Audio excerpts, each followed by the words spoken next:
highly relevant or deeply important. My name is Jesse Adrez Casanova. I live in South Africa. I believe in God, and I believe in magic, I believe in divinity, I believe in miracles. And I want to speak about it. So let's chat. So usually when I wake up, I have like all sorts of fantastic ideas flowing through my mind. It's almost like I spend my waking life, thinking about existence, thinking about God. And then when I go to sleep, it's almost like I'm processing all of that information. And by the time I wake up, I sort of wake up with answers or more clarity upon these topics that you end up spending so much time thinking about.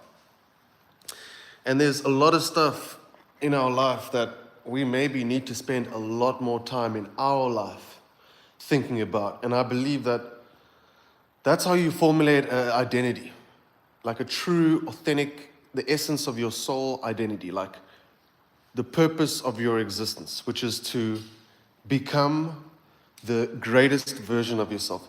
Now, when people hear that, they think, oh, I need to become some cocky, arrogant hoo-ha, slash be better than everyone else or whatever in order to become the best version of yourself. That's not true at all. That's not true at all. The best version of yourself is the one that has control over your being, your energy, your emotions, your beliefs, your reactions, the way in which it is that you may happen to react to certain people, certain events, how you behave internally, and how that reflects in your external behavior. Are you thinking negative thoughts for no reason towards people? Are you more prone to being aggressive, vengeful, and whatever to just normal people? You know, it's weird. Our minds and our consciousness, because it's so formless, because our minds can formulate practically anything. It's actually really so advanced as to how our consciousness even exists. It's this omnidirectional void. And in it, anything can take place. In your mind, right? At the speed of thought. So our minds affect naturally every single part of our existence. So if you want to become the best version of yourself, you need to learn how to create, find, and establish peace within yourself. Like deep peace. Peace that reprograms your being, your brain, your energy, not to feed you repetitive negativity based on negative beliefs you may have. And this always brings me back to God, because sometimes our minds are so complicated and messed up that our current level of awareness and consciousness and attention and knowledge will not be enough in order to be able to cleanse our being and our existence and our spirit, our soul, on every single level. So there are things that you as a human are, quite frankly, unable to do. And one of them is to develop faith, ideologically speaking. Because if I tell you to be faithful and I don't mention God, then it's like, well, what reason do you have to be faithful then if you don't believe in God? So the level of the intensity of your beliefs in your mind determine the reality of that belief in your life. Right? So if I say, okay, you got to have faith, and you don't believe in God, and I don't tell you about God, in your mind, there's not going to be any logical explanation outside of yourself to explain how it is possible for you to be somehow magically and divinely protected. Do you understand what I'm saying? So there will be no rationale in your mind to actually allow you to fully believe that no matter what, everything's okay and that you're okay. Feeling faith can free and liberate your psychology, your body, because your psychology and your mind is your spirit and your soul, and it's directly linked to your body. If your psychology is all messed up and gunky and sticky and hostile and envious and standoffish and judgmental towards others, and not being able to find peaceful resolutions within your own mind and in your own life, that is, you're going to feel that in your body. Whether it's resentment, whether it's whatever, you're going to feel it in your body. It will immediately start to reflect in your body. You'll get tense, you'll get sore. So the moment your mind is not functioning in your purest state, the best version of you, that's going to take place in your body. It's going to develop tension in your body. And that tension over time leads to this and that. If you've got a certain level of tension within a certain part of your body, and then that interferes with your cardiovascular system and so forth and so on, and all this incredible stuff that happens in our body to keep us alive, these extremely complicated vehicles and machines that are so complicated that even at the level of our modern science and technology, we know nothing. We're finding new stuff every day. And, the stuff that they're finding is, of course, debatable.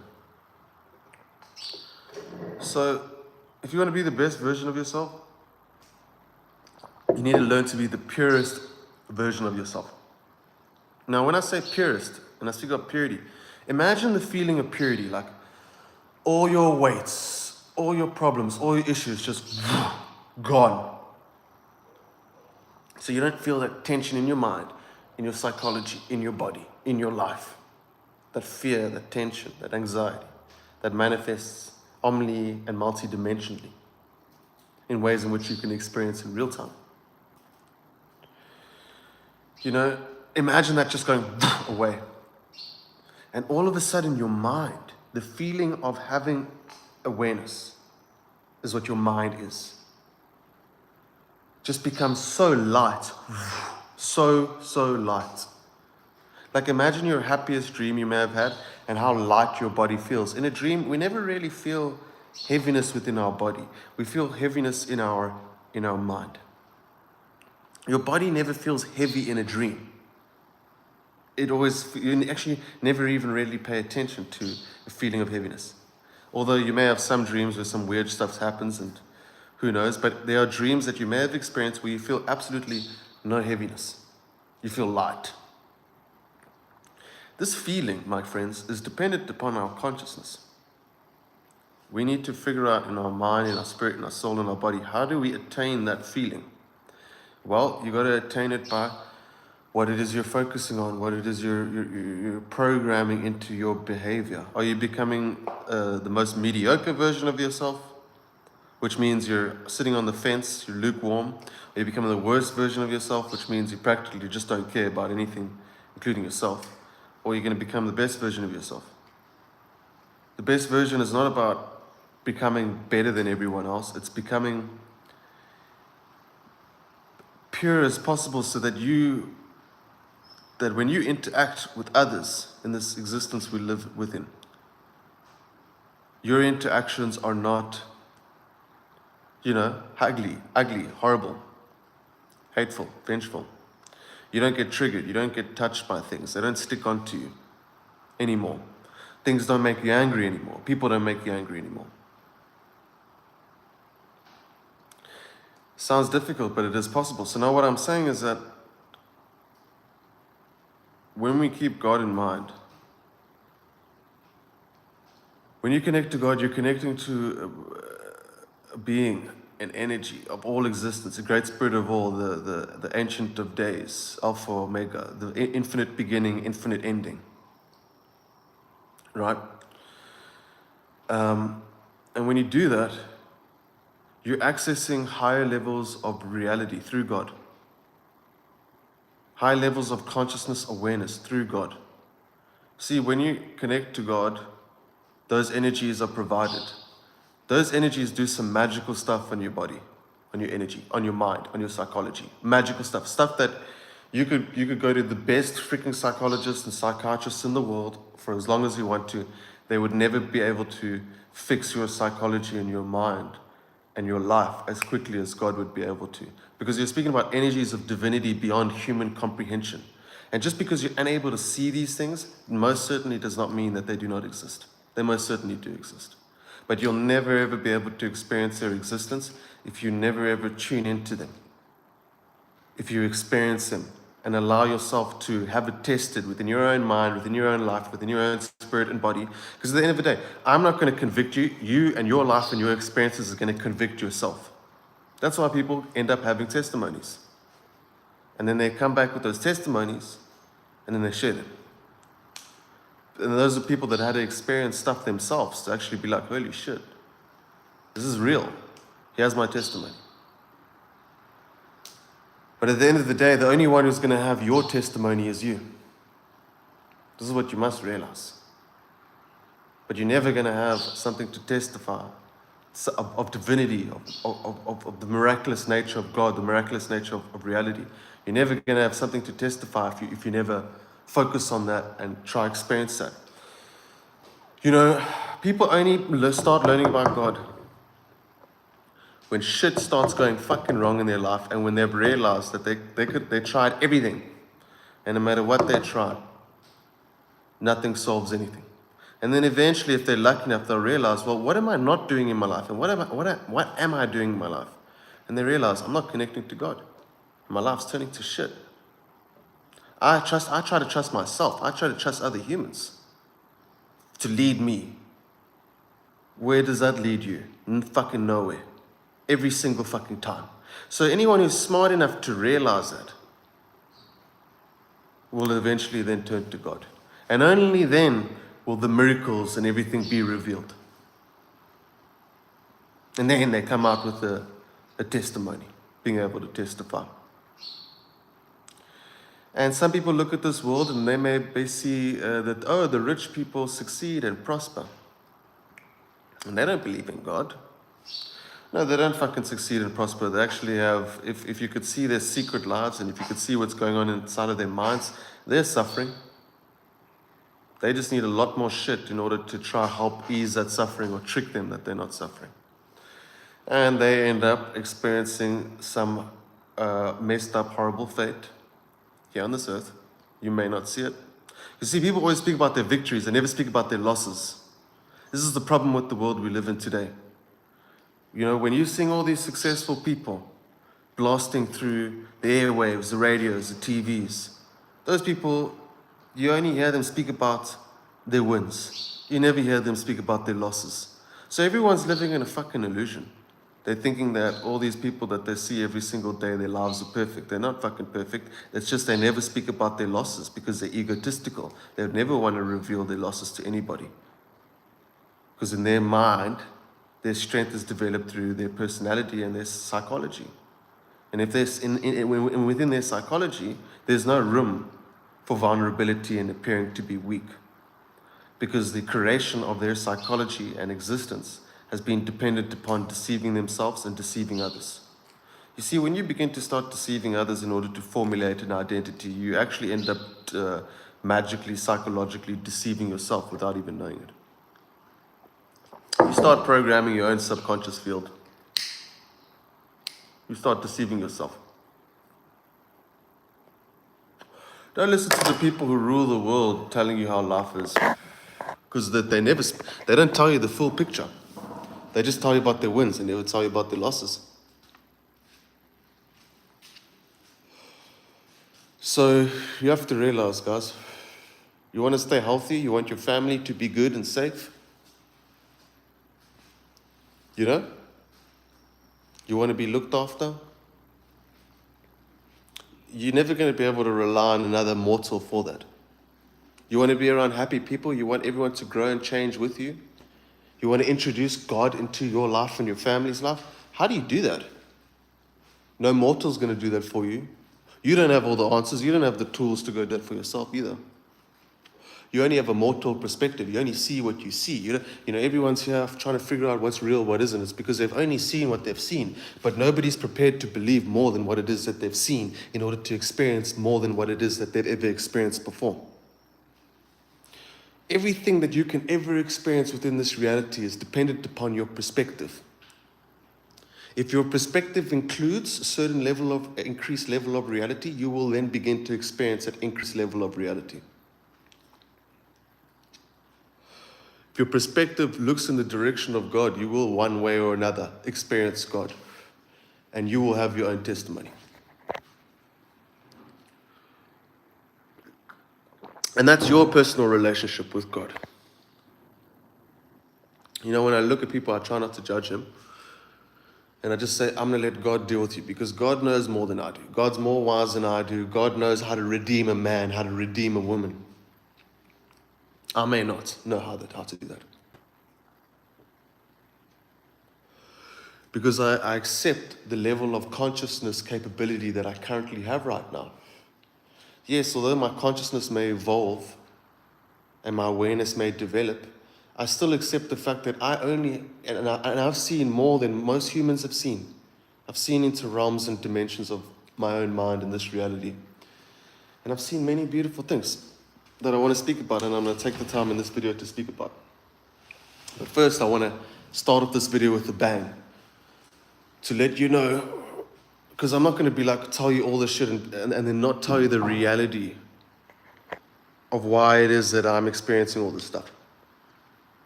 The reality is I've been deeply focused on God for a long time in my life. And I was deeply concerned with the nature of reality and life after death, and so forth and so on. I wanted to ensure, because here I am existing. I exist. Yes, my existence at face value may not seem to myself or others complete. But nonetheless, I still exist, and it's the most valuable thing I have, my life and my existence. I don't have anything more valuable than that, I'm going to be very honest with you. There's nothing that can be more valuable than that, other than the life and existence of my family and close loved ones. Anything other than that, well, it doesn't really matter. In all honesty. And that's the truth, but the world won't let you know the truth. The world wants you to think that all this other shit matters when it does not matter. At all. Because when it comes down to it, and you're on your deathbed, or your family's on your deathbed, or whatever, and you have this idea of losing them, then all of a sudden nothing matters other than your existence or the existence of your loved ones. That's the truth. That's the truth, guys. Because God didn't only give you yourself, he gave you your family. And your family, or whoever is in your life that was your family. And we have to appreciate that, even if it's not perfect. Because this world's cold, cruel, and can seem lonely. But when you were born, you were not alone. So these are the things that actually matter. That when it comes down to it, those are the things that will really heavily affect our happiness and our state of mind. Knowing the well-being of ourselves, our life, and our loved ones and their lives. You know, and usually that isn't perfect, but that's why we can rely on God, because God is the one who can make it perfect if you begin to pray about it. Then when you start praying to bring God in the lives of your family and your loved ones, then you start to watch it happen. And then all of a sudden, you know, this is the thing about God, guys. We can't reject God, because when people don't have God, they act strange, act weird. And they don't have any actual strong moral fiber or reasoning to behave in a correct manner, internally and externally. So they begin to degrade. So does society. And this is the point we're at now in civilization. I promise you now, if you had to remove God out of civilization, this world would be 15 million times more dark, horrible, and evil. If the minds of man did not have guidance, internally and externally. And when I say internally, I mean your own spirit, connecting to God yourself, getting your own experience. And this is what I don't hear spoken about enough. People just want you to believe what they're saying. I want to say to you, listen, go have your own experience. Focus on it and see for yourself. And don't let it be too late for when it is that you now choose to focus on that, when your life starts crumbling and starts turning to dust. Because when you're numb spiritually, you won't see the signs, you won't see the symbols, you won't read the dreams, you won't have the visions, you won't have the experience of God if you're just focusing on every other distraction but God. You won't have it, you won't have the experience. If you really want to believe something, you got to have an experience. How do you experience it? Well, you got to focus on it first. You got to focus on God first before you can experience God. That's just how it works. Okay? Because we are in a perceptual prison created by the ideologies and culture of society and mankind. It's created a perceptual prison of belief that's determined how much we're able to experience. Basically, it's made us spiritually numb. Spiritually numb to the point where believing in these sort of ideas seems so abstract and alien. So what I'm saying to you is, don't be spiritually numb. Because your life depends on it. Your life depends on you connecting to your spirit. And when you connect to your spirit properly, you will inevitably connect to God. And then you'll have your own experiences, and then you'll come back and you'll be telling people, listen, God's real, yeah. This stuff's real. We need to take this more seriously. This thing affects more of reality than we think or know. It affects our minds, our behaviors, the activities and events that unfold here on earth. The energies which you're exposed to within inside of yourself and outside of yourself on a daily basis. How you handle those energies. How other people handle those energies. How other people may handle your energy.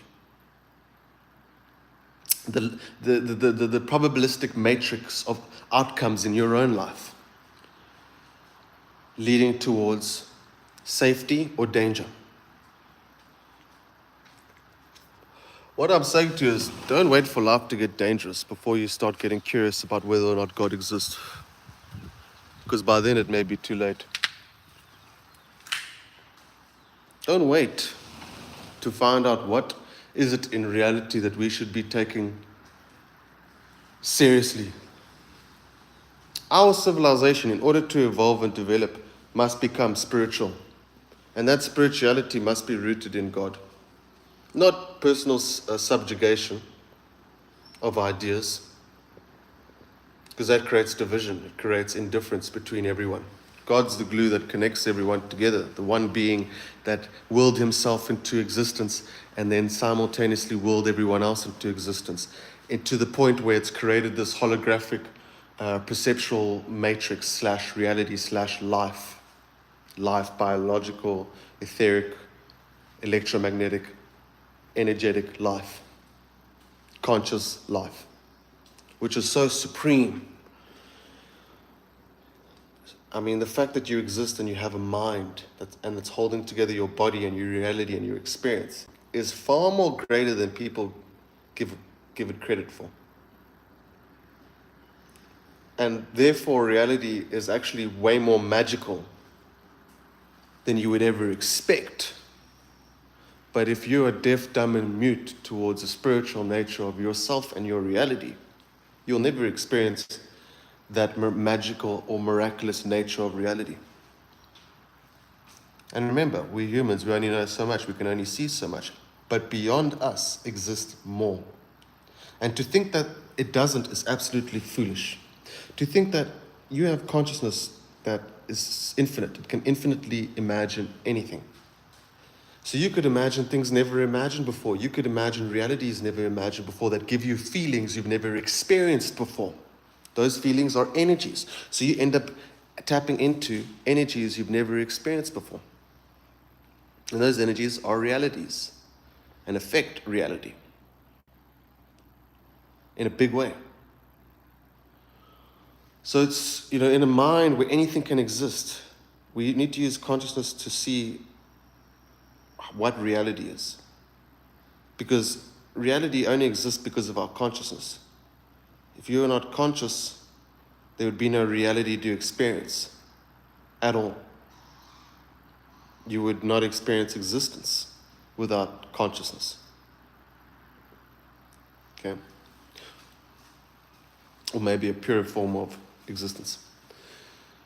So when we start looking at that and realizing how profound that is, we begin to see that this must be the reflection of reality we should use as a mirror to show us the true nature of reality, to show us the true nature of life. We must use consciousness as a mirror in order to analyze what it is that life and reality may be and how it is that it may work and function. And when we begin to look at consciousness, we see, well, consciousness is formless, it's infinite, and it can conceive anything. So we begin to see that reality must be exactly the same.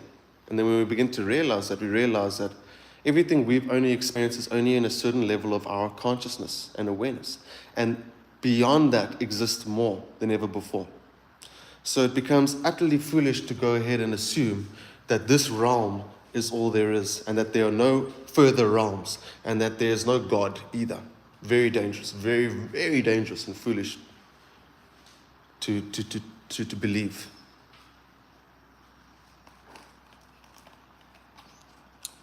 As I said, the human eye only picks up not even a third of a percent of all perceivable light, / consciousness, / awareness, / energy, / reality, because all those things are intertwined in one.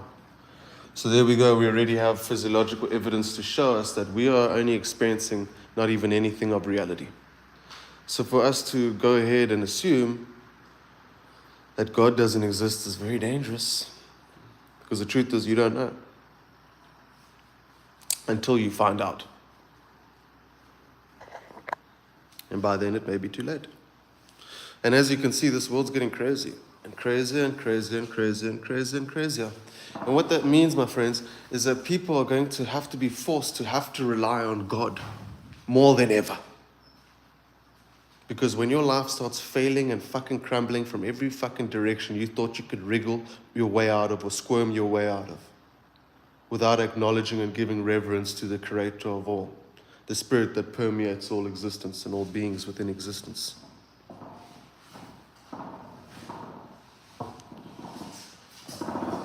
And then you go ahead and you get all egotistical and cocky and you think, oh, God doesn't exist, yeah, we're all gods. And then your life starts fucking turning to ash. I've seen this happen over and over again in people's lives. I said it in a previous video, a live video. The title was No God, No Life. And I'm going to speak about it quite fervently and quite seriously because it is a serious topic. And truthfully, our existence and the evolution of civilization, positive, prosperous, and magical evolution of civilization depends on people connecting to God and being united in that way and learning what we are supposed to have learned, to not be ugly, toxic people towards each other. Think about it. That's what the world's going to require in order for you to live in a world one day where you're pleasantly surprised and delighted by the people in which it is that you may happen to be surrounded by, no matter where you may travel. Because we don't live in a cold, hostile world anymore that has no warmth. A world that says God doesn't exist, and for that reason we don't need to worry about all these things that God told us to worry about. And therefore, people's hearts begin to become darkened. And when their hearts begin to become darkened, their lives begin to become darkened.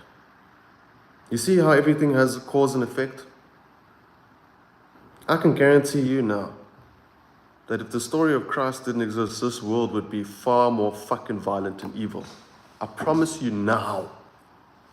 Without those teachings, which are saying, listen, love, no judgment, this, that, no killing. Moses, let's use Moses as an example, who went up the mountain to try to speak to God. Because Moses was a man who was deeply troubled by the behavior of humans. And he wanted to find a solution. And he knew that he had God in his heart and other people didn't. And he wanted to find out what he could do in his lifetime in order to help guide humans. You know what he did? He went up in the mountain to try find the answer by connecting to God, by being alone high up in a mountain, so that he could connect to God, whether he was meditating or praying, whatever the case may be. And Moses came down from that mountain. He had a tent, by the way, at the bottom of the mountain. And he walked up that mountain. And he came down with 2 stone tablets. And on those stone tablets had the 10 commandments. Those 10 commandments were like the first example of such definitive, clear rule set of reality given by God. Scripts, rule set, scripture. And he came down with his 2 tablets. And as he neared the bottom of the mountain, he saw that people had taken over his tents and just destroyed it and whatever, because they were all laughing at him for what he was doing. And he came down with these 2 tablets, and I may be wrong, but I believe he threw them, or he dropped them when he saw everything that was happening. He had seen that before he had even brought the tablets down with this rule set, there were people already breaking those rules before he even got down the mountain. So he dropped the stone tablets. And that's why there's a magazine called The Rolling Stones. Rolling Stones. That is literally funded by, well, you can go see who owns the Rolling Stones and who owns all the publications. You can find out their faith. Right? Because we know that it comes from Judaism, right? So that magazine literally is people ripping off Moses, coming down with those 10 commandments. That's literally the name of the magazine, Rolling Stones. Which stones? There's 2 stone tablets that Moses brought down from the mountain. Now that should give you a fucking idea of how immoral this society is, that they go ahead and literally make magazines and publications and businesses and corporations. Apple, for instance. Apple computers, the logo. Apple with a bite out of it. Another poke at God. It's actually really fucked up if you think about it.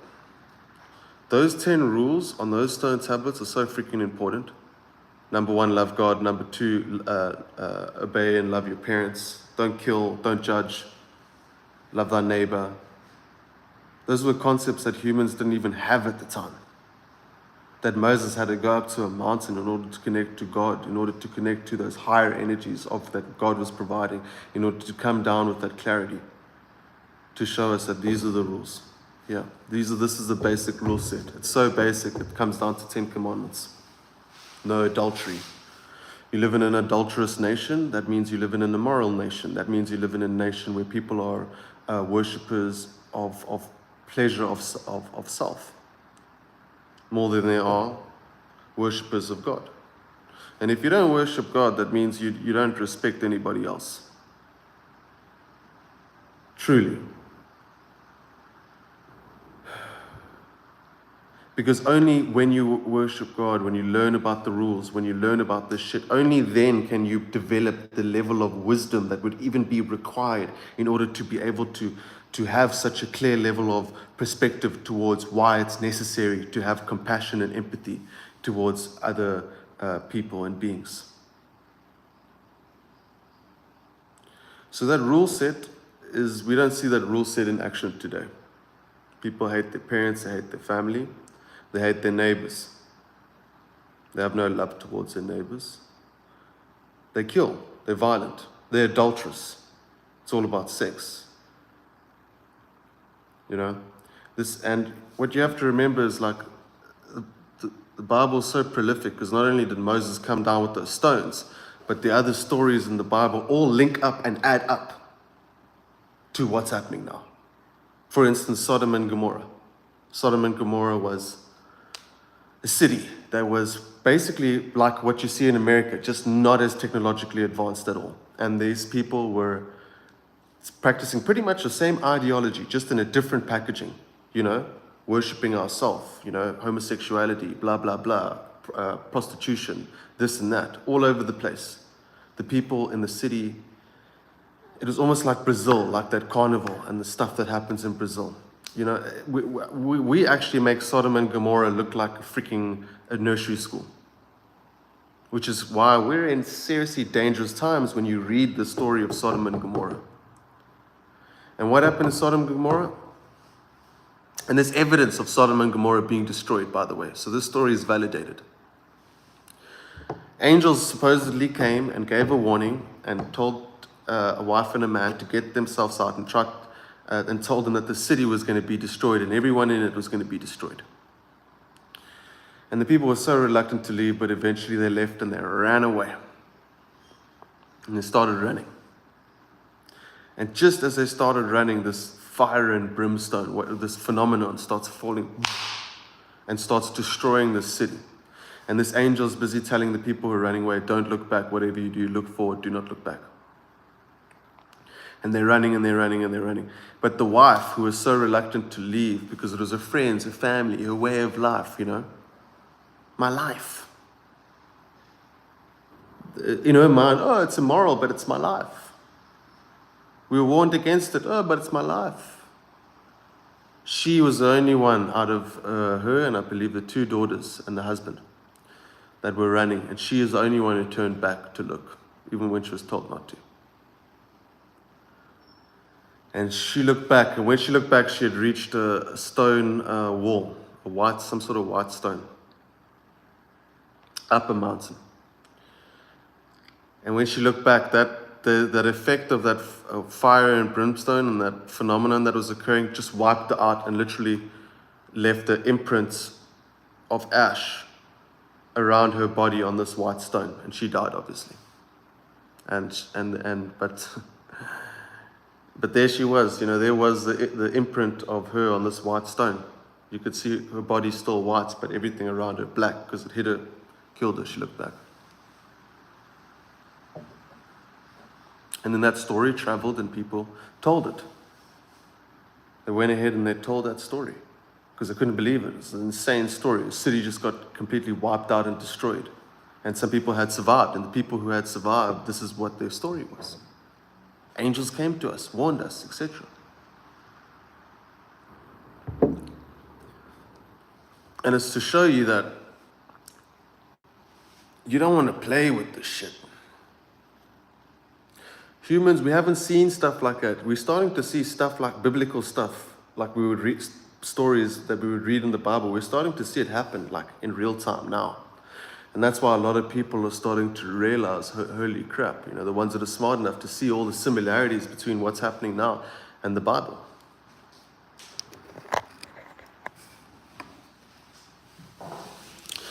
So the Rolling Stones, God says, take my word and keep it around your heart. Have that word encoded within your heart.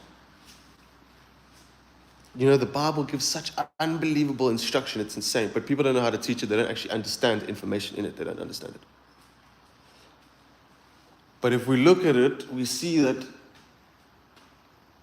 it was the greatest warning we were ever given. It was a warning. That whole book serves a purpose to warn people. And it also teaches people how civilization can actually progress and evolve and expand to be a peaceful, prosperous, magical, and miraculous, unified nation under God. Because for as long as humans try to fight to be the position of God in these governments and these operating systems that are currently run by humans who are just literally repeating what happened in Babylon, what happened in Sodom and Gomorrah. It's just being repeated here in modern times. There's nothing much different. You know? So we got to learn. Shit's important. What I'm saying to you is don't wait for your life to start don't wait for fucking fire and brimstone to fucking start falling down from the sky before you start deciding whether or not God exists. Don't do that. I laugh because of the irony. Painful, brutal fucking irony. And the honesty.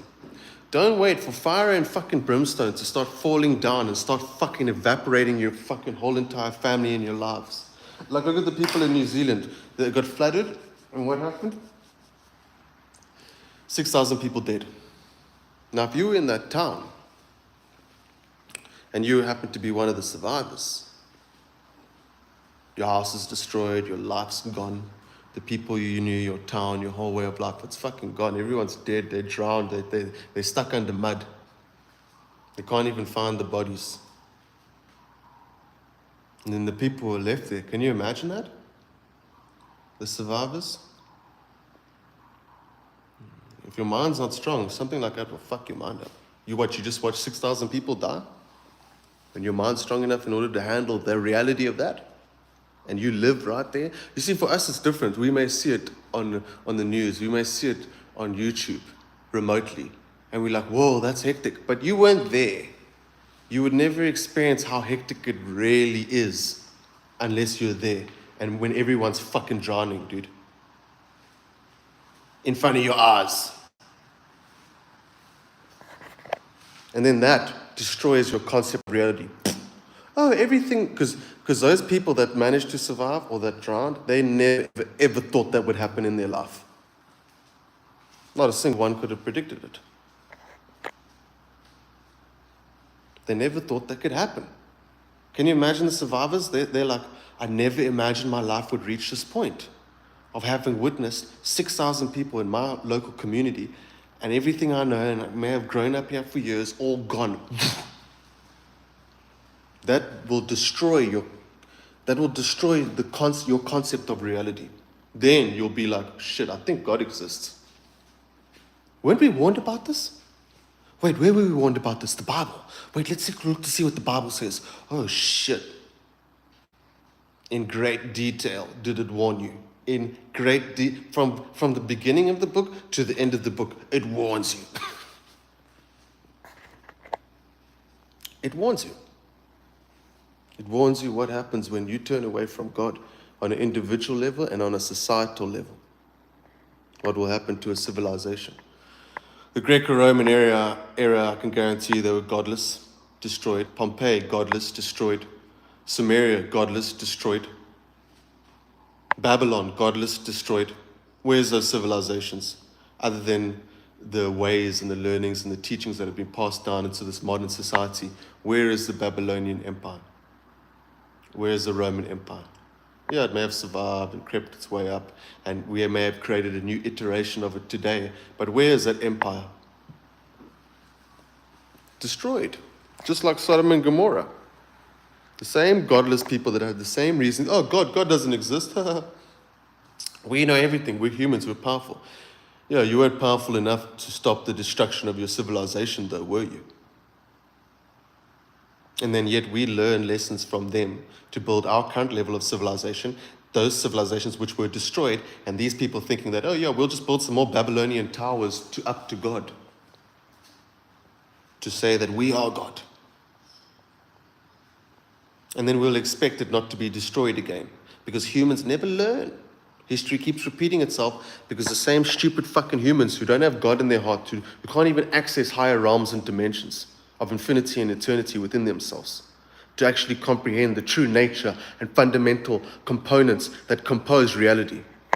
No, because they're stuck in this physical reality, they're senseless, they're spiritually dumb, blind, deaf, and mute, can't see anything. They're only accepting and seeing as much information as their five senses may give to them in this physical illusion of reality in which it is that they may happen to be in, and then therefore they lean on their own understanding, as advised not to do in the Bible. Do not lean onto your own understanding. Because you people don't fucking understand anything. Clearly you don't. Because the civilizations you keep building keep getting destroyed, keep becoming completely, totally sexually immoral, keep having violence and drugs and alcohol and whatever the case may be.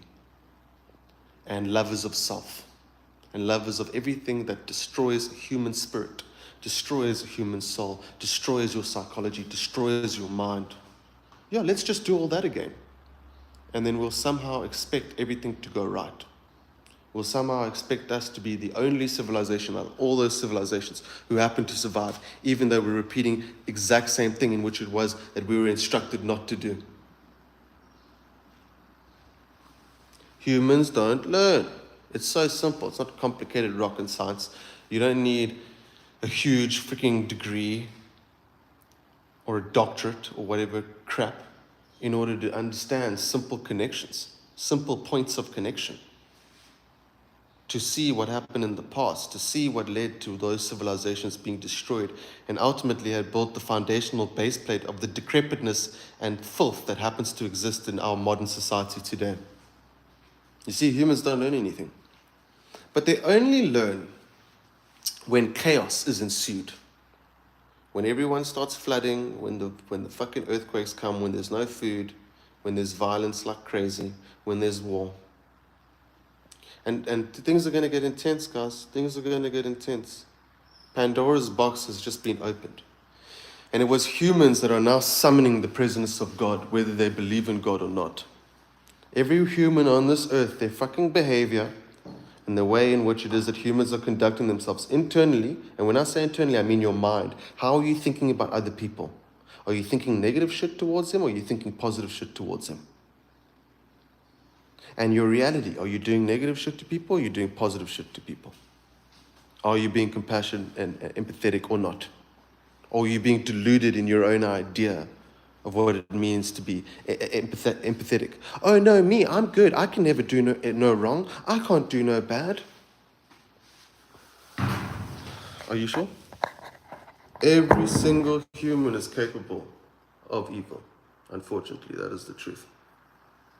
And the only thing that can wean us out of that is by connecting to energies and realities that are so much more higher than what it is we know. But there are books and records that have taught us about these concepts that would never existed before they were in the Bible. Eternity, eternal promise, eternal life. Where the hell did those concepts ever exist? Where? In the human mind, in the human psyche. They never existed anywhere. And people think these concepts and ideas are just, no, guys. These concepts and ideas are realities that you can tap into and tune into. Where do you think such high divine concepts came from? Other than God making use of humans to get his message across. Because humans are not that divine. We were supposed to be, and we should be. But through our history, through our actions, our behaviors, and our choices, we have expunged that divinity from us. I'm reading a comment here. Beautiful wisdom, Jesse. God's omnipotence is absolutely amazing. His power is way beyond the little limited mind. It's literally mind-blowing. So much love to you, dear friend. From Kiwi Land. Amazing. Thank you. So, and that comment is perfect. Because what's just been said here is the omnipotence of God must never be taken for granted. You are not omnipotent. If you were, you would know everything. If you were, you would have ascended. Your body would have evolved. You would be not worried about all this stuff. Humans think they're omnipotent, but they're not. We're fragile, we're frail. We have to accept that. We have to accept that we have to connect to an omnipotent power and force, which is God. Because that force exists beyond anything that we're ever going to be able to experience and feel on our own. Good luck. You want to experience that on your own? Good luck. You're never going to experience it without focusing on God. It's not going to happen. You can go fucking meditate in a fucking cave for as long as you want to. It's never going to happen. You will never reach the highest levels of divinity. That's why it's called the Most High. And his intelligence is so far beyond us, our human mind and reasoning, that a lot of the stuff God does seems strange. But God is Alpha, Omega, infinite beginning, endless ending, infinite ending. Awareness that exists beyond the limitations of these human, our current human capability as it stands now. And I know this exists. I focus on God. I focus on God showed me. He showed me high levels of my own existence. And then when I looked at that, I looked at God and I was like, geez, if this is what He's showing me I can achieve, then I can't even begin to imagine how insanely omnipotent and powerful you are. God has literally made it a point to prove to me how powerful He is. And I just want to go ahead and say this, don't fuck with God. You can go practice whatever hippy-dippy spiritual shit you want to, manifestation, blah, blah, blah, da. Those people's lives still going to turn to dust, still going to turn to ash. The same people in fucking Babylon and Samaria were saying the same shit that people are teaching you now today. You know, the numerology, the this, the that. It was literally, like, when Nebuchadnezzar had that dream, he literally referred to all his freaking spiritual people in that society and civilization to try help him make sense of what the fuck this dream meant. And the dream was the dream of the Son of Man. And it drove Nebuchadnezzar crazy. And so he called all these people, you know, they erected statues of people instead of God. Although God doesn't even ask for erections of statues of him. God actually speaks against graven images. What is a graven image? A symbol. A graven image because it was graven in. When symbols were first created, they were graven images. And then statues also count as graven images as well. And people worship symbols to this very day. So much so that that same Druidic and Babylonian culture exists today in our corporate world when you see logos for each company. Because that is a form of stupid fucking Druidic spell casting, parapsychological subconscious magic that had been practiced by certain pagan tribes and practiced by Babylonian civilizations. The same stuff we see today are people who say, oh, I'm psychic, and just manifest stuff, guys, and it's all about your life and get some money. Whee! That shit that's happening now was happening in Babylon. And that goes back to another thing in the Bible where it says nothing new under the sun. It was written by a king who had a lot of wisdom and a lot of time to think about a lot of things as a king would. And he would say that, you know, civilizations would just come and go and no one would remember them. And they would gain so much knowledge but not even come close to learning the truth.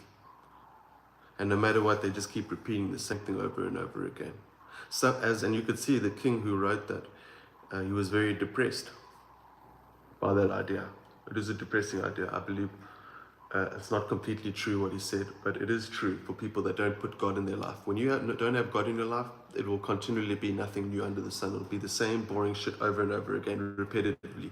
Just the same way that the Babylonian and Sumerian culture, we're using money, which is I won't get into the money, but let's just get into the numerology, the psychic, the occultism, the magic stuff, you know? The witchcraft and all that shit. The astrology and blah blah blah blah blah da.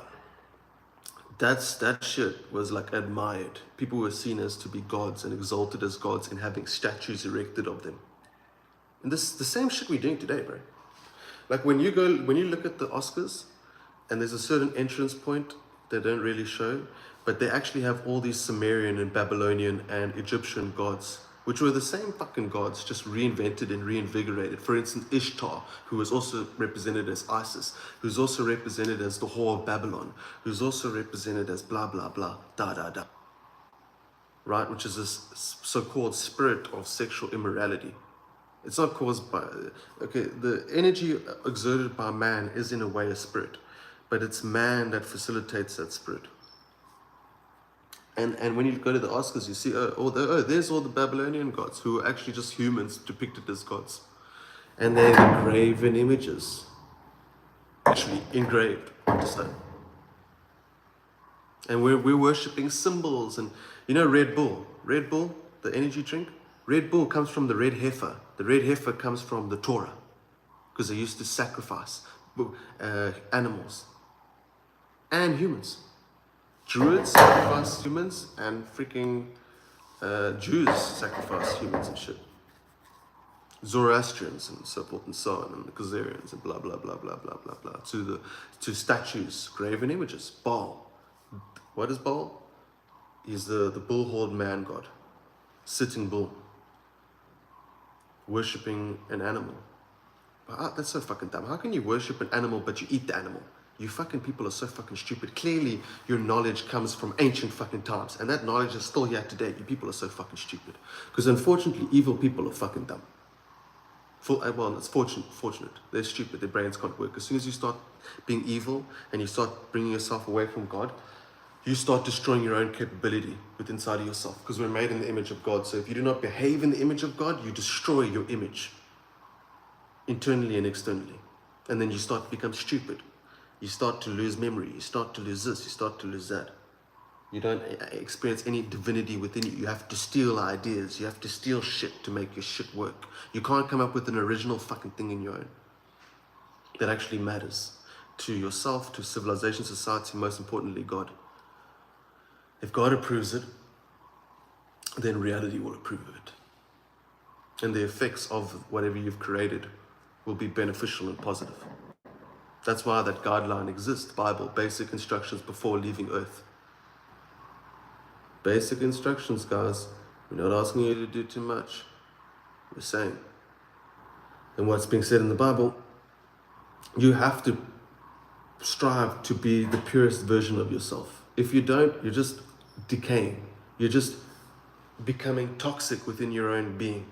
You're developing toxic ideas, toxic reasonings, toxic rationality, toxic ideology. And you're accepting it and you're allowing it. Why? Because the war we in today is a war of principality, the war of principles, values, morals. Who gave us all these extremely high concepts? The Bible. Doesn't matter how much disinformation they want to put out about the Bible. It is, and they want to say this and they want to say that. It's still the most divine book. Not only is it the most divine book, it is the most intelligent composition of stories and writing and spiritually inclined to access this high level of reality and dimensionality, imbued and encoded in one book. How? I don't know.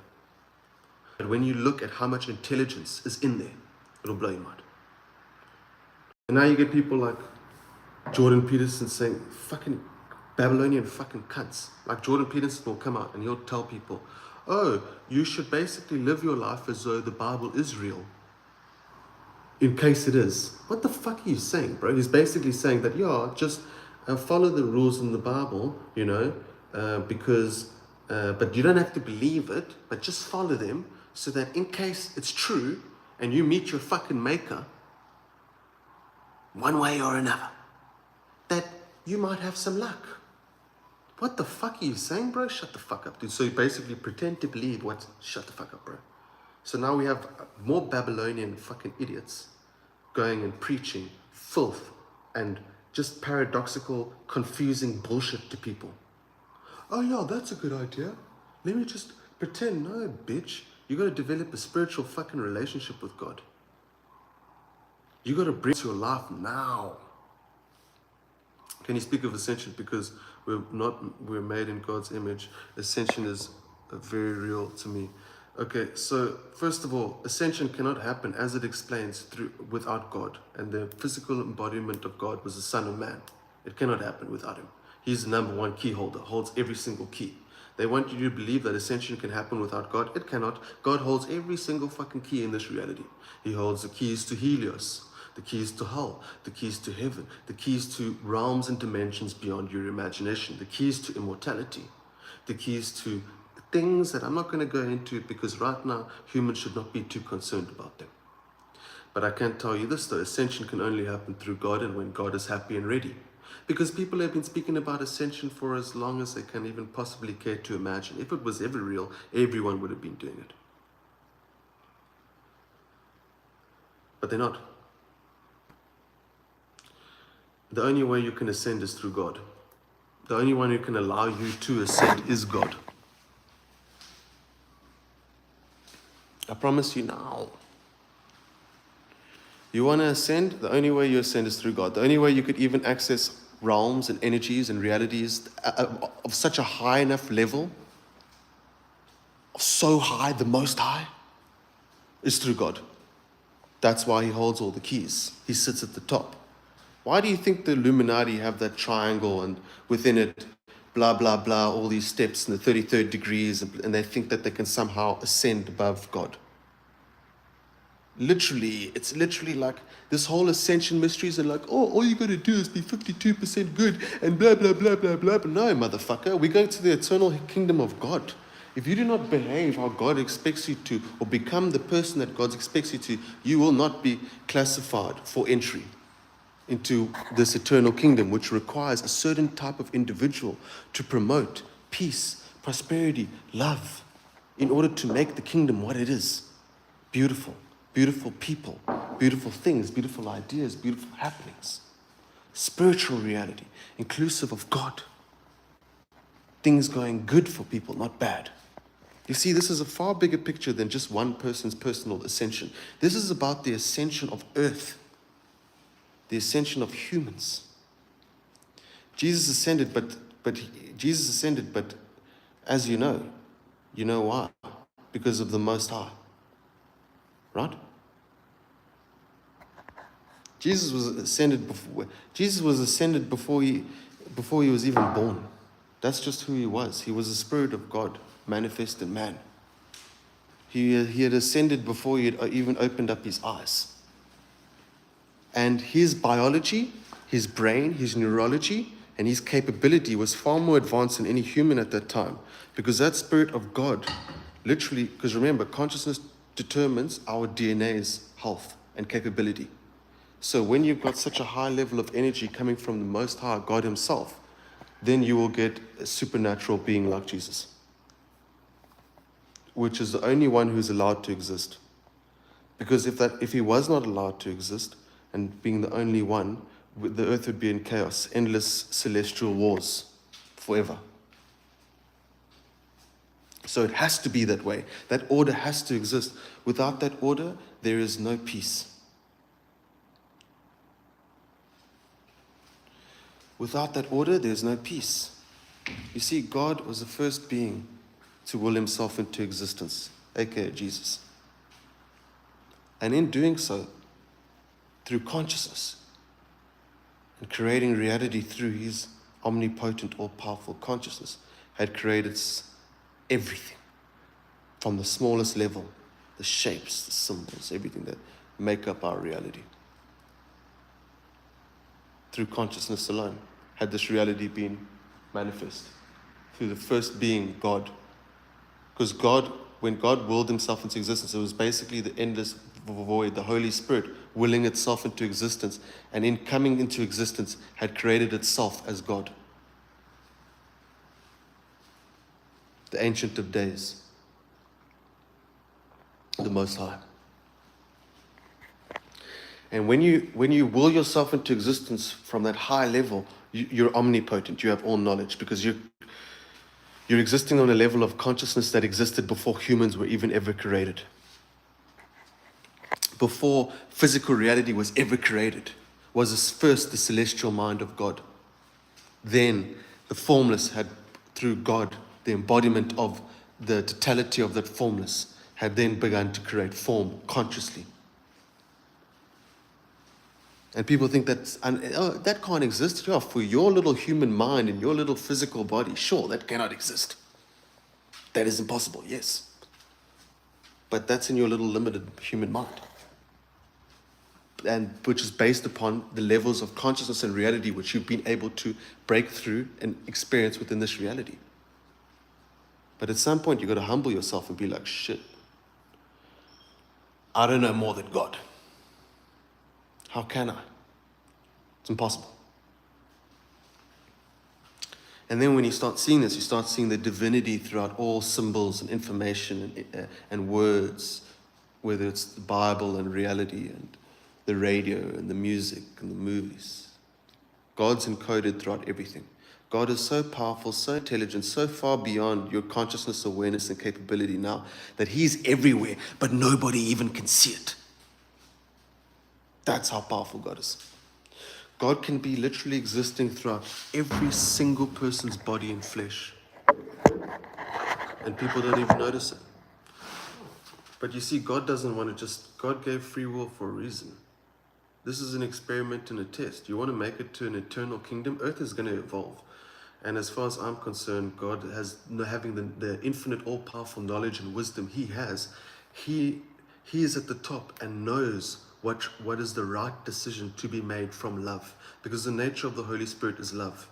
But in it having created reality, and then free will, and then the evil that had come from that free will through the actions and minds of man, God knows, like God, you remember, we see like our life, some people may think, oh, we live like 70 years or whatever, but like God is like for all time, all information, everything. So for us, it may seem evil for there to be disease, poverty, this, that, for us to be tested in a certain level of our life. But if you could see from God's perspective, seeing all time, seeing all behavior of humanity, seeing everything repeated over and over again by human behavior, and free will and the implications of immorality versus purity.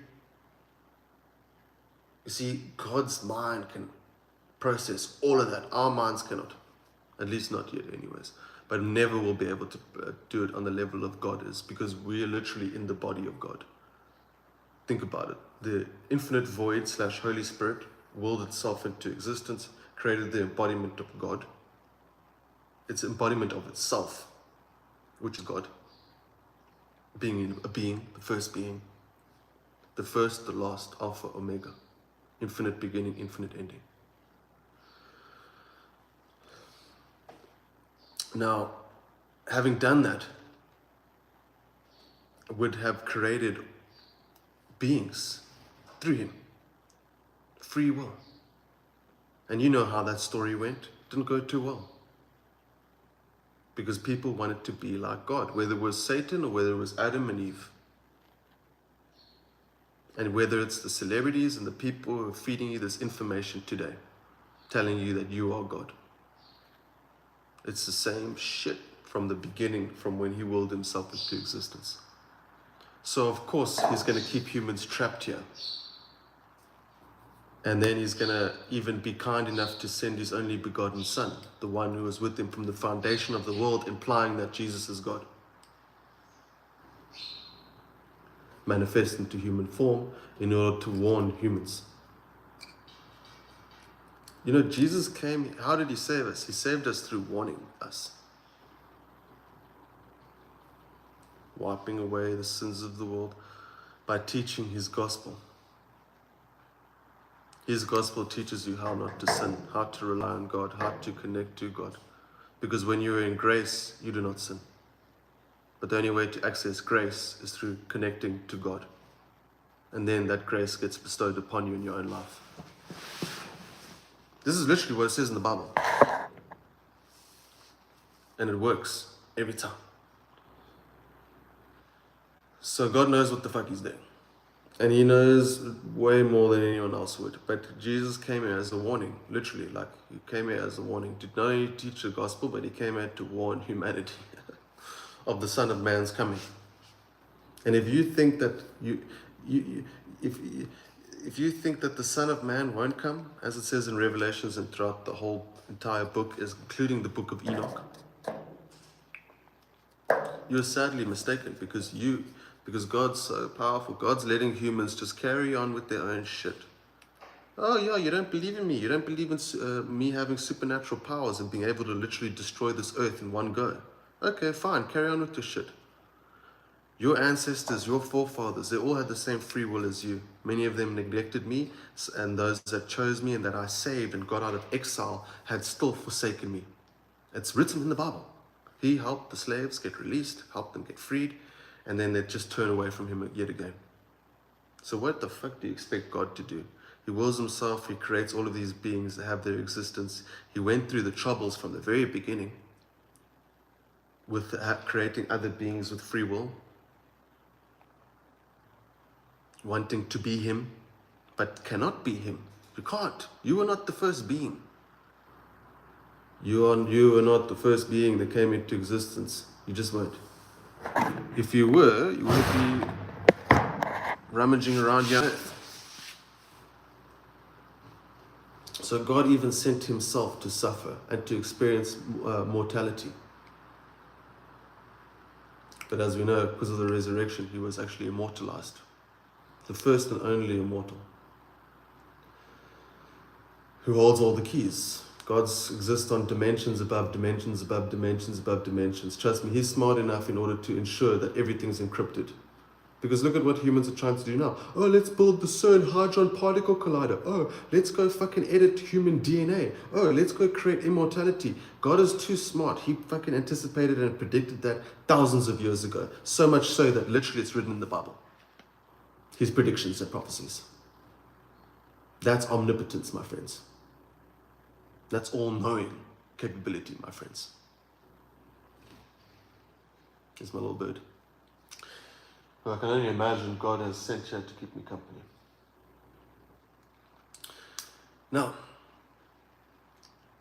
Now it's good that maybe this is what God wants me to do. I don't know. Maybe God wants me to speak about what I feel is his perspective, what I've been taught. He's been showing me what I'm telling you has not come out of thin air. All this knowledge I'm telling you has not just come out of thin air. It's come out of excruciating fucking pain and losing my mind and getting and basically having to rely on God to save me. All this knowledge I'm giving you is not coming out of thin air at all.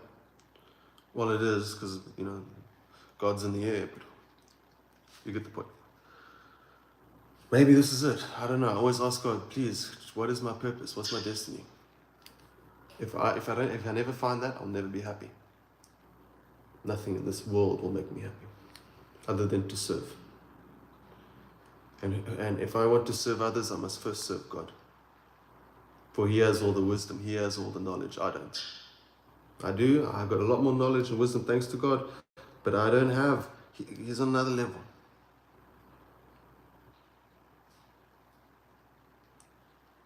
Okay? On another level. Far beyond what it's just, God is so powerful. I cannot describe how powerful God is. Like what I've seen and what I've been shown, God is so powerful. Like scary, you don't play games with God powerful. Like he's powerful. You don't want to play games with God, guys. What I've seen and what I've been shown, it's actually giving me like stress in my stomach now. Seriously. What I've seen and what I've been shown,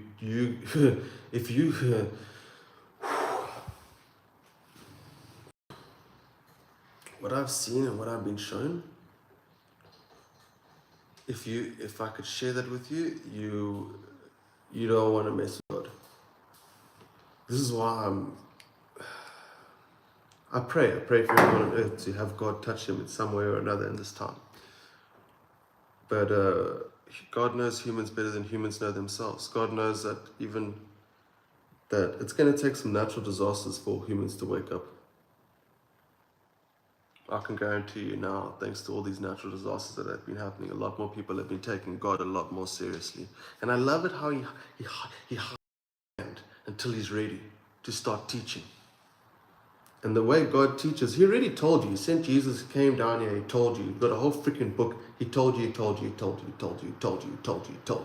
You don't listen. You still don't listen. So now he's going to show you. Because when you get shown, then you learn. Apparently when you get told, you learn nothing. But when you get shown a fucking earthquake that takes 46,000 people's lives in 2 days or a day, then you start to learn, then you begin to learn. Then you begin to be like, oh shit, maybe God is real. You see, God didn't want to start revealing his hand without giving humans enough time to try and change their fucking ways. Or at least the people that he knew who would change, because he can see a future, to get the message. The book of life and the book of death still exists. The names are already written. Everything's predetermined. But still, those that are predetermined to redeem themselves and turn around, they still have to. And those that will perish, well, they're destined to perish. It's inevitable. And it may seem cruel and awful from a human perspective, but from ancient, all-powerful, omnipotent God of all creation's perspective, it's not. It's necessary. And it's the only thing that's going to be able to create a new Helios, a new earth, and a new heaven, as written. So, we're getting to crunch time now. God warned you.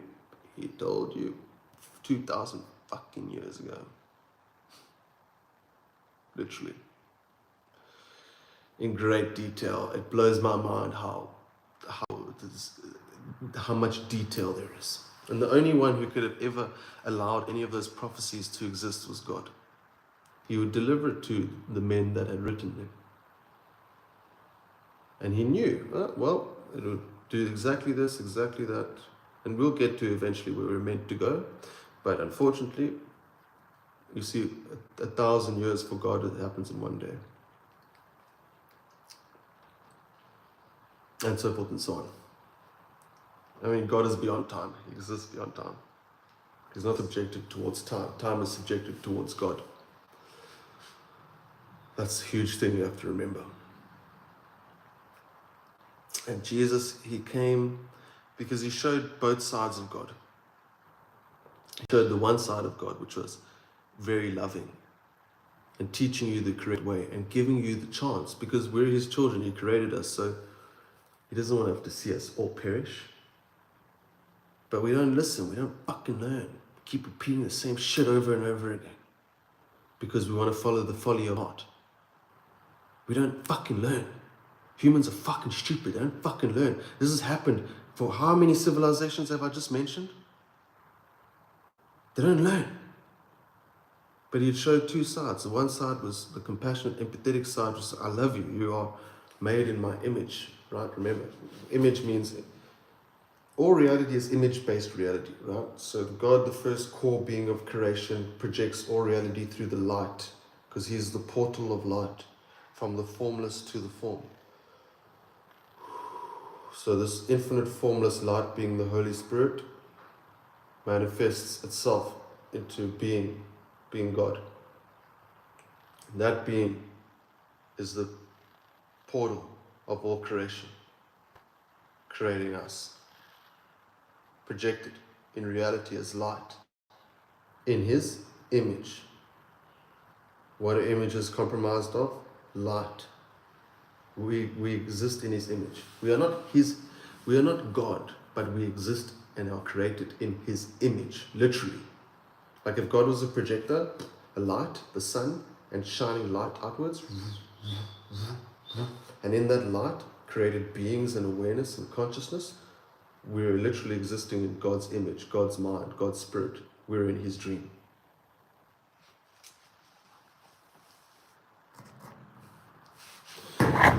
And he's smart. He knows what needs to be done in order to get Earth to where it needs to be, to get civilization where it needs to be, to bring the manna from the heavens, and to start. As you can see, the Matrix is shutting down. The Matrix not shutting down. That's God fucking with humans, giving you a little bit more clues, in your face clues. Well, let's just change the sky blue, red sky, crazy lights in the sky, literally looks like a portal of heaven opening in God's spirit, shining light in the night. Amazing. Enjoy your uncle's birthday and have a great day. Thanks for joining. I appreciate that. And he's showing you what? Planes freezing in the sky. He's showing you, and he's merciful. He must be merciful because he's taking his sweet time. Sometimes I ask God, I'm like, God, can't you just do all this shit now? And that luckily I'm not God, because I would be far more destructive. But God, being all powerful, all knowing, all wise, is still being so merciful. Literally, he has so much power. If he wanted to, he could literally just wipe everyone out. And he already has other dimensional realms of people and stuff that exist. I'm not going to get into that, but as I say, God is so powerful. God creates entire realities with single thoughts, entire universe with a single thought. You want to call it a universe? No, it's God's verse. This, and your body, your soul, everything, and God doesn't want to tell you this because he's being polite and loving. He says, you're my child, you're my children. Well, if you're God's children, that means you're God's property. We are God's property. I'm not going to lie. He created us. He created everything. He owns us. And he loves us because we're made from his spirit, the same Holy Spirit in which it was that he willed himself from. So he loves us. So when Jesus came, he showed us two sides of God. One was the loving side, seeing all beings as family. Even the birds. Jesus would go to a market and see birds in cages, which I hate, and free them from their cages, because I can only imagine, I hate to see a bird's wings clipped. How can you take the most beautiful gift that bird has been given by God, which is flight, and take it away from that bird? How can you do that? So Jesus showed empathy and compassion to all beings. And that was the one side of God. The other side was Jesus showed another side, which, because people say, well, he was blameless, he was sinless, he was guiltless. Yes, he is, no matter what he does, because he's God. But Jesus showed another side. A side where he said that I love you guys, but you guys better get your shit together. Because in the future, shit's going to be fucking ugly. And he warned in great detail. He said there would be wailing, crying, and gnashing of teeth. Fear. Gnashing of teeth. When your teeth start clamoring and together, crying. Wailing and gnashing of teeth. He said that many of these buildings would be just stone, rubble, dust. And then when the sign of the Son of Man appears in the clouds, there'll be wailing and gnashing of teeth. And for mere mortals that have never experienced anything miraculous in their life, it would be so hard for them to imagine that even being possible for God to actually manifest here on earth. But this time being fully immortalized and having all power and capability to take his throne here on earth, which is basically what's actually happening. And I don't know if I should be it says in the Bible, it's not like I'm telling you something new, but I'm telling you from what I've been shown, that's exactly what's happening. Because I got shown a dream once when I was in such a bad time, like I was losing it so bad. I was praying to God, please, please, please, please, please, show me the truth, show me the truth, show me the truth, show me the truth. So I had this insane dream where I saw the great white throne. But it was like I saw a small, like I was all the way at the bottom of the throne. I was so small. At the footstool of God. And then there were like a giant on a throne. And then a bigger giant sitting behind that giant. And then the bigger giant, but they were all God. Like it was basically white. It was a white beard, white. And then he had I believe he had a crown. And being before this throne felt like, whoa, dude. It felt like, whoa. It felt like, I've never felt anything like that before. It felt like, and I never even knew what the great white throne was before that dream. I only found out after it, when I read it in the Bible, and I was like, holy shit, that's what I saw. And basically, I saw like God, but he had different bodies, all sitting on a throne, But it just went bigger and bigger and bigger and bigger and bigger. And I could only imagine that those were his bodies in different dimensions of reality and light. I mean, that was my interpretation. But when I was before this throne, dude, I felt like, first of all, it was a white throne, but it was the most pure image ever and feeling. But also like, it just felt like authority, huge major authority on this throne. I can't explain that feeling to you, but let's just say that dream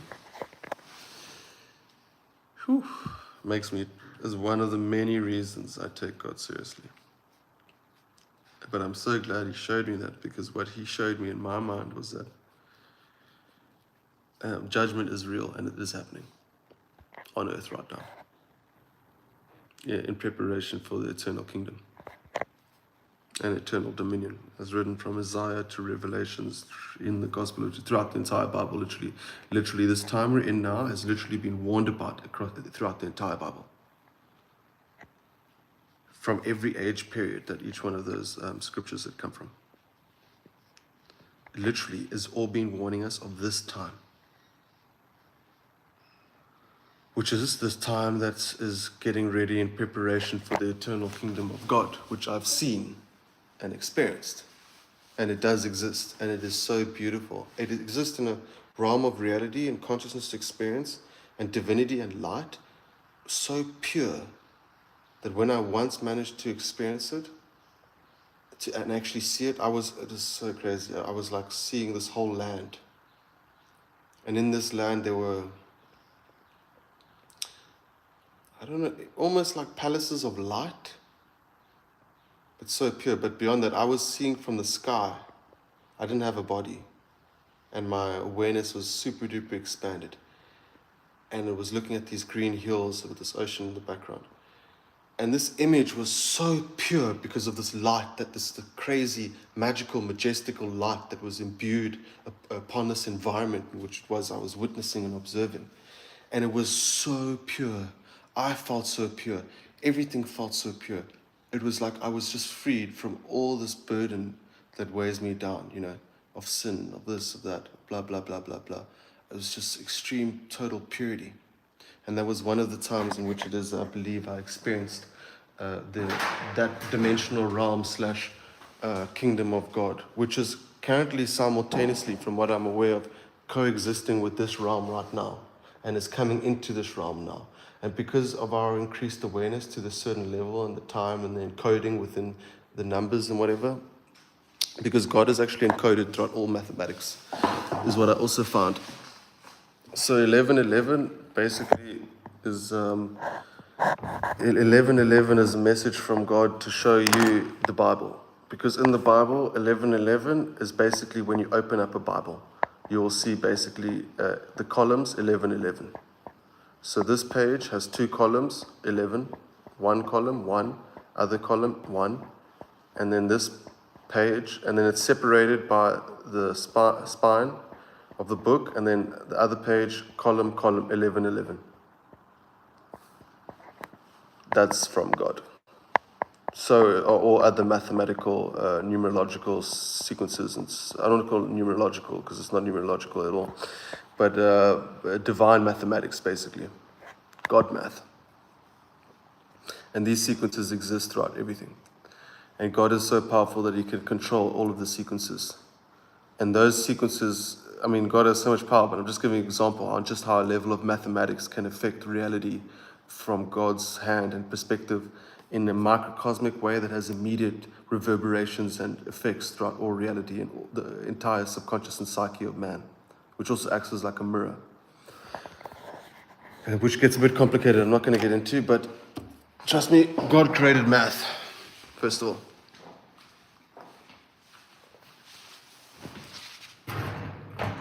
God created mathematics. And God created language as well. And in ways that just will blow your mind. It will just blow your mind if you had to know. So, and trust me, learning what I'm telling you now blew my mind to the point where my mind, like, I'm surprised I'm alive. Seriously. So, what else do I want to say? So, everything is happening in preparation of this eternal kingdom, basically, which is going to take place and is taking place. It's just a bit chaotic and hectic how it gets there, as described and as we were warned about. It even speaks about the white stone, but there's many secrets in the Bible, so many, but I won't tell now. But there's many secrets in the Bible. Like, that thing is so encoded, it's insane, dude. So once you actually get that much wisdom and you experience realms and dimensions beyond Earth, and then you read the Bible, you're like, whoa, everything I've experienced is encoded in this thing. And then once you experience it and you go back and read it, you're reading it completely differently. You know, of course, it's just, divinity works in strange ways, you know. Sometimes fear can be our greatest teacher. Seriously, sometimes fear is actually the greatest thing we can have. And that's why it says in the book of Isaiah, which also describes the tree of, I'm not going to get into that, but basically describes, what does it say? Book of Isaiah. Sorry. I'm so excited, actually. I'm so excited. What I've been shown is fucking exciting. I've seen so much supernatural stuff. I'm happy. I can show you supernatural stuff too. But I don't want to do that right now because that's not important right now.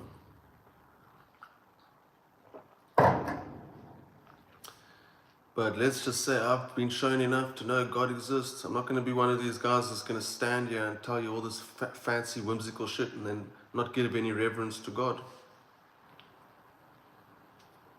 And as people get more closer connected to God, this is what I've been shown, they'll become nicer, way more nicer. And it'll be so much more pleasant to be around family, friends, random people. That's the power of God, dude. No human can create that or bring that about here in reality. That's from God, straight from God. Because these energies are so pure and so divine that they're now being introduced into Earth. This is why, as energy, this is why we're seeing these geomagnetic storms, because God is releasing energy, literally heavens from the manna, as it says in the Bible,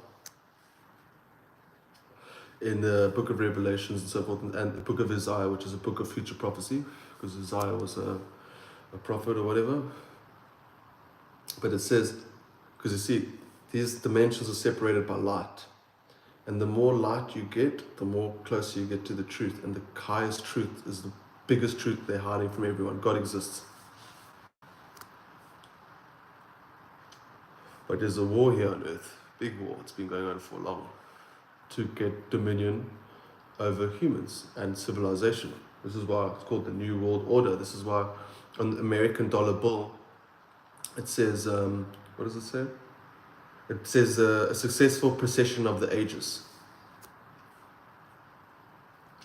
Because they want to control the next age because of their Druidic fucking pagan bullshit. But they don't know shit. They just don't. And they don't have any capability at all. Supernatural capability or anything like that. Although they'd like to think they do, and some of them secretly practice human sacrifice in order to gain these so-called powers and abilities. But God's too smart. God's leading them all to their own fucking destruction. They don't even realize it. God can calculate every single variable all at once and see everything. It's divinity. It's like, no matter, it's so hard to explain. But when you look at it, you're just like, whoa, this is insane. God's power is so insane, and he's huge.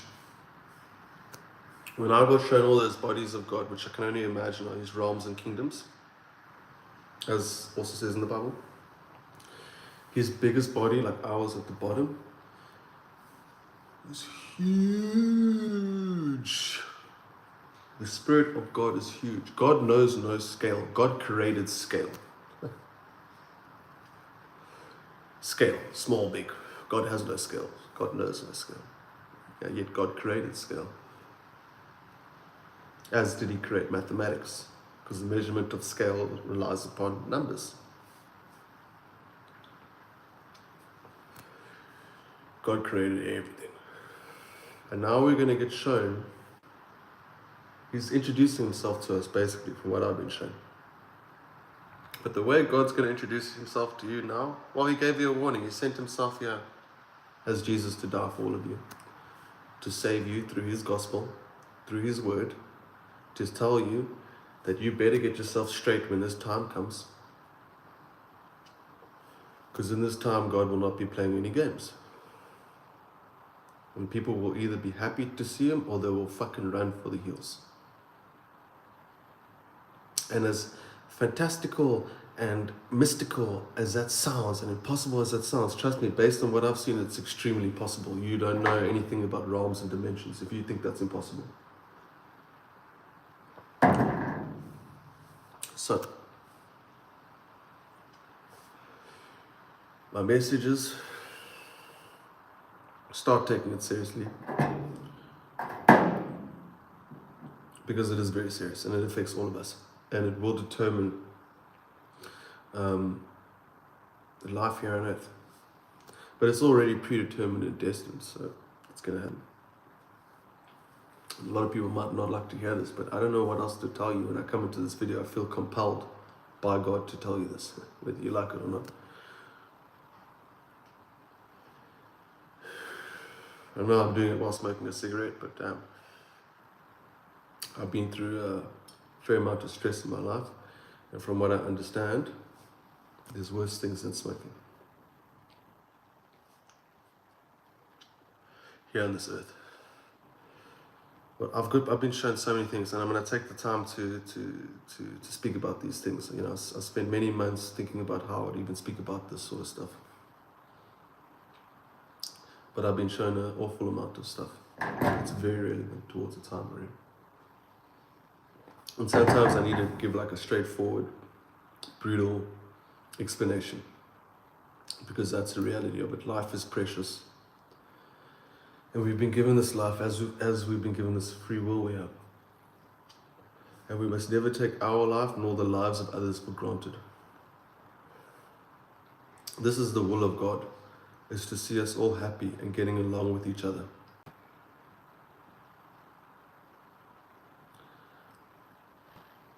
I don't even think God requires worship, but when we do that, we introduce God into our life. So he knows and it's necessary to bring him into our life, because God just can't reveal himself and not build you up to it, because when he reveals himself, then you won't even believe it when you see it. So he has to build you up. So you may have experienced certain things in your life, certain hardships, certain problems, certain issues, tears, crying, depression, but that is all to build you up to who you are today. And you may have done things in your past that you may not be proud of, but the pain and everything that you would have gone through because of that would build you up to who you are today, to be the sort of person that you would see in the kingdom of heaven. Happy, loving, loyal, honest, honorable, patient, kind, tolerant, compassionate, generous. Everything that Jesus came here to teach, which we take for granted, which we shouldn't take for granted, because those are all functions of our soul and our spirit. And the more we act in alignment with those positive virtues, the more we act in alignment with God. You'll never regret introducing God into your life, because as soon as you do, your life will just get better and better and better and better and better. You'll become more positive. You'll feel less burdened by things within your life. You'll feel more strength.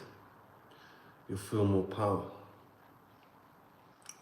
These amazing feelings of being able to turn into the supreme being as you were created to be.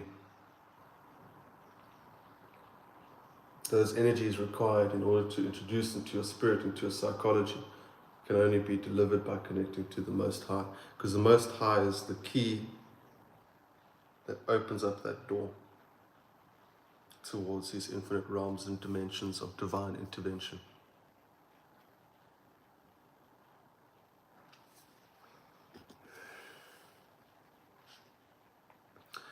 It's the only key that exists. He is the key holder. He holds all the keys. He said it himself.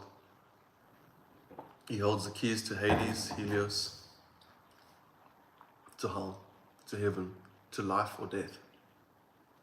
And that's why the book of life and the book of death exist. I'll tell you about one more vision I had. Although it was a vision that was like, I was lying in my bed and I was going through a lot of pain. And I was meditating, trying to access God in order to receive more information. And what I saw was this cable, like a cord, energetic cord, pushing out of my body, going through the roof and through the ceiling. And when I focused and meditated long enough, eventually I started seeing into this like cord, which became like this tunnel. And in this tunnel were these books, these shelves. And these books just went on forever, because I was going through this tunnel, going through each of these bookshelves. And they were filled with books, and sometimes these shelves would change and stuff. And remember, my eyes are open, I'm lying in bed like this, and I'm watching this. I managed to access a certain realm of focus and energy within inside of myself to be able to allow myself to see further. And as I saw further, I just saw books and books and books and books, and I carried on going through this tunnel at hyper speed. And there were just so many books. And I assumed that each one of those books were a book on each one of our lives. That's why in the Bible it's like the book of Matthew, the book of Daniel, the book of whoever, because even you have a book, literally stored in some etherical realm or kingdom, in some formless, amazing, divine fashion. And there's a book on everyone's life, and in that book, everything is written. What you think, what you feel, how you behaved, how you responded, what you learned, if you did wrong or if you did good. And I saw only one book for each person, which showed me that reincarnation's a lie.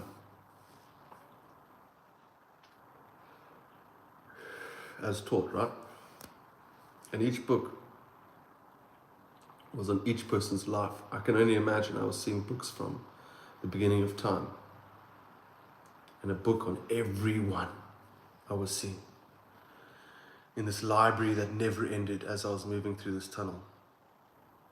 Endless books, and each book was on every single human that had ever lived, even the ones that are alive today. And I found a book of myself, and on that book it said the book of Jesse. Or just said Jesse. I'll just call it the book of Jesse. But I managed to find books on everyone that I inquired about. Couldn't read it, but when I grabbed them, I don't know how relevant this is, but some beings would like try grab them away and try look in the books and try write it down.